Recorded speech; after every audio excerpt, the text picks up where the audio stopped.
CM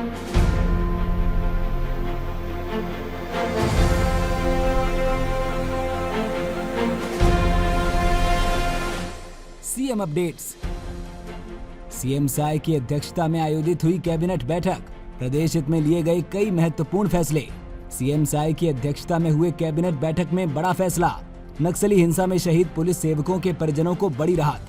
police विभाग के अलावा अन्य विभाग में भी दी जा सकेगी अनुकंपा नियुक्ति। मुख्यमंत्री श्री विष्णुदेव साय के नेतृत्व में ई गवर्नेंस की ओर बड़ा कदम। सेवा जानकारी अब मोबाइल ऐप पर अपडेट। सेवानिवृत्ति, पदोन्नति और वेतन विसंगति में नहीं होगी कोई परेशानी। प्रदेश के सरकारी कर्मचारियों को होगा लाभ। खबरें विस्तार से। मुख्यमंत्री श्री विष्णुदेव साय की अध्यक्षता में आज यहां सिविल लाइन स्थित उनके निवास कार्यालय में आयोजित कैबिनेट की बैठक में अनेक महत्वपूर्ण निर्णय लिए गए। मंत्रिपरिषद ने अनुसूचित जनजाति और अनुसूचित जाति सूची में तकनीकी कारणों से शामिल होने से वंचित जातियों को प्राप्त होने वाली कतिपय सुविधाओं के संबंध में महत्वपूर्ण निर्णय लेते हुए डिहारी कोरवा, बघेल क्षत्रिय, संसारी उरांव तथा पविया समाज के विद्यार्थियों को अनुसूचित जनजाति के समतुल्य एवं डोमरा जाति के विद्यार्थियों को अनुसूचित जाति के समतुल्य राज्य मद से मात्र राज्य छात्रवृत्ति तथा शिष्यवृत्ति प्रदान किए जाने एवं छात्रावास आश्रमों में स्वीकृत सीट के अधीन प्रवेश दिए जाने की सुविधा प्रदान करने की सहमति दी है। मंत्रिपरिषद ने छत्तीसगढ़ में अक्षय ऊर्जा को बढ़ावा देने और बिजली उपभोक्ताओं को आर्थिक लाभ पहुंचाने के लिए प्रधानमंत्री सूर्य घर मुफ्त बिजली योजना के अंतर्गत घर की छतों पर सोलर रूफटॉप संयंत्र की स्थापना में राज्य शासन द्वारा उपभोक्ताओं को वित्तीय सहायता दिए जाने का महत्वपूर्ण निर्णय लिया है। Chhattisgarh state power distribution company limited CSPDCL के माध्यम से PM सूर्य घर मुफ्त बिजली योजना के तहत घरेलू उपभोक्ताओं के घरों पर सोलर रूफटॉप संयंत्र लगाने पर केंद्रीय वित्तीय सहायता के साथ साथ राज्य की ओर से अतिरिक्त वित्तीय सहायता भी दी जाएगी, जो सोलर प्लांट की क्षमता 1 किलोवाट, 2 किलोवाट, 3 किलोवाट और उससे अधिक के आधार पर अलग अलग होगी। उदाहरण के लिए 1 किलोवाट प्लांट के लिए कुल 45,000 रुपए, 30,000 रुपए केंद्रीय और 15,000 रुपए राज्य सहायता, जबकि 3 किलोवाट या उससे अधिक प्लांट के लिए 1,08,000 रुपए, 78,000 रुपए केंद्रीय और 30,000 रुपए राज्य सहायता की मदद मिलेगी। Housing society residential welfare association के लिए भी इसी तरह की सहायता प्रस्तावित की गई है। ये अनुदान राशि CSPDCL को अग्रिम रूप से मिलेगी और वही इसे लाभार्थियों को देगी। वर्ष 2025-26 में 60,000 और 2026-27 में 70,000 सोलर पावर प्लांट की स्थापना का लक्ष्य रखा गया है। इससे वित्तीय वर्ष 2025-26 में 180 करोड़ एवं 2026-27 में 210 करोड़ रुपए का वित्तीय भार आएगा।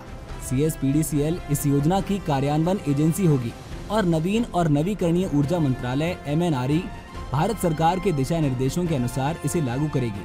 कंपनी इस योजना के संचालन के लिए एक अलग बैंक खाता खोलेगी, जिसमें सब्सिडी की राशि रखी जाएगी और उसका हिसाब किताब किया जाएगा। राज्य वित्तीय सहायता उन घरेलू उपभोक्ताओं को प्राथमिकता से दी जाएगी जिनके सोलर प्लांट का ग्रेड सिंक्रोनाइजेशन 1 अप्रैल 2025 या उसके बाद हुआ है। मंत्रिपरिषद ने राज्य में वन्य जीव, खासकर बाघों के संरक्षण और इको पर्यटन को बढ़ावा देने के लिए महत्वपूर्ण पहल करते हुए छत्तीसगढ़ टाइगर फाउंडेशन सोसाइटी गठन करने का निर्णय लिया है।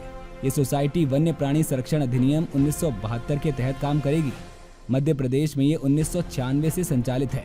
इसका मुख्य लक्ष्य छत्तीसगढ़ में लगातार घट रही बाघों की आबादी फिलहाल लगभग 18 से 20 को बचाना है।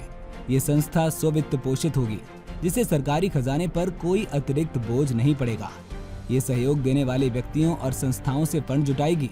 ये सोसाइटी बाघों और अन्य वन्य जीवों के संरक्षण से जुड़ी गतिविधियों में सीधे तौर पर शामिल होगी। ये स्थानीय समुदायों की भागीदारी से इको टूरिज्म को बढ़ावा देगी, जिससे न केवल पर्यटन बढ़ेगा बल्कि स्थानीय लोगों के लिए रोजगार और आय के अवसर भी पैदा होंगे। साथ ही ये पर्यावरणीय शिक्षा, अनुसंधान और प्रशिक्षण को प्रोत्साहित करेगी, जिससे भविष्य के संरक्षणवादी तैयार होंगे। इस पहल से संरक्षण के लिए बाहरी धन, विशेषज्ञता और संसाधन मिलेंगे, जिससे स्थानीय समुदायों को रोजगार के नए अवसर मिलेंगे और राज्य का पर्यावरणीय संतुलन बना रहेगा। ये छत्तीसगढ़ में वन्य जीव संरक्षण के क्षेत्र में एक मील का पत्थर साबित होगी, जो जैव विविधता की रक्षा के साथ साथ इको टूरिज्म को भी मजबूत आधार देगी। मंत्रिपरिषद द्वारा अशासकीय अनुदान प्राप्त शिक्षण संस्था रामकृष्ण मिशन आश्रम नारायणपुर की सहयोगी संस्था Vivekananda institute of social health welfare एवं सेवाएं छत्तीसगढ़ विश्वास को रामकृष्ण मिशन आश्रम नारायणपुर में अंतर्भूत मर्ज करने का अनुमोदन किया गया।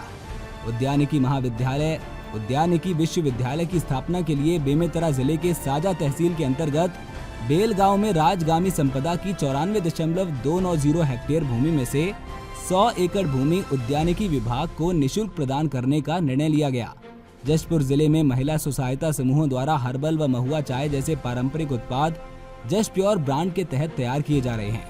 इन उत्पादों को व्यापक बाजार उपलब्ध कराने और विपणन को बढ़ावा देने हेतु इस ब्रांड को राज्य शासन अथवा CSIDC को हस्तांतरित करने के प्रस्ताव का मंत्री परिषद ने अनुमोदन किया है।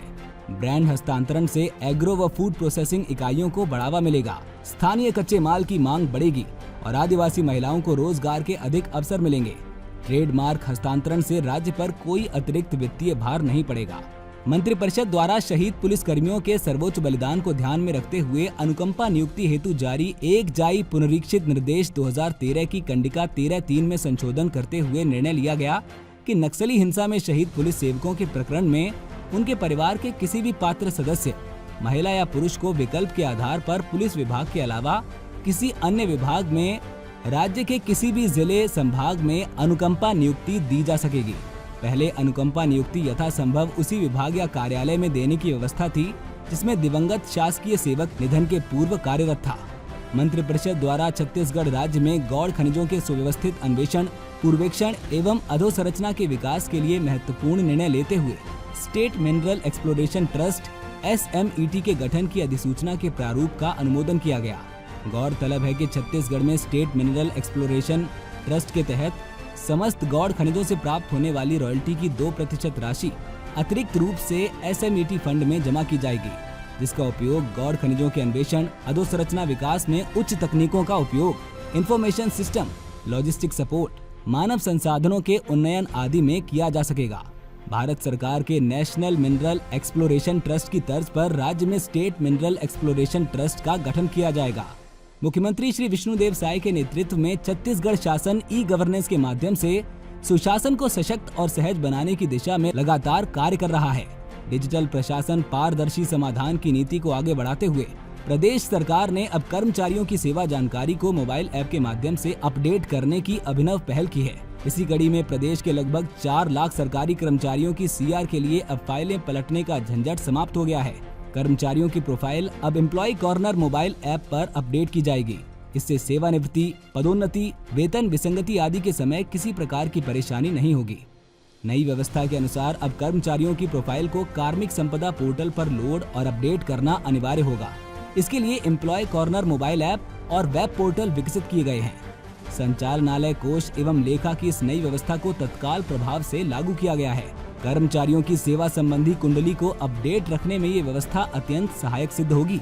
कर्मचारियों से प्राप्त सेवा संबंधी आवेदनों का निपटारा सक्षम अधिकारी समयबद्ध तरीके से कर सकेंगे। मॉड्यूल के अपडेट होने से वेतन विसंगति से जुड़ी समस्याएं कम होगी। कर्मचारी एम्प्लॉय कॉर्नर मोबाइल ऐप या वेब एप्लीकेशन पर लॉगिन कर जानकारी स्वयं अपडेट कर सकते हैं। मुख्यमंत्री श्री विष्णुदेव साय का ये स्पष्ट दृष्टिकोण है कि राज्य शासन का प्रत्येक निर्णय आम जन और कर्मचारियों के हित में हो। ये डिजिटल पहल कर्मचारियों की सेवा सुरक्षा, प्रक्रिया में पारदर्शिता और त्वरित निपटान की दिशा में एक सशक्त कदम है, जो छत्तीसगढ़ को ई-गवर्नेंस की अग्रणी श्रेणी में स्थापित करता है। CM अपडेट्स में आज के लिए इतना ही। कल फिर मिलेंगे नई अपडेट्स के साथ। जय हिंद, जय छत्तीसगढ़।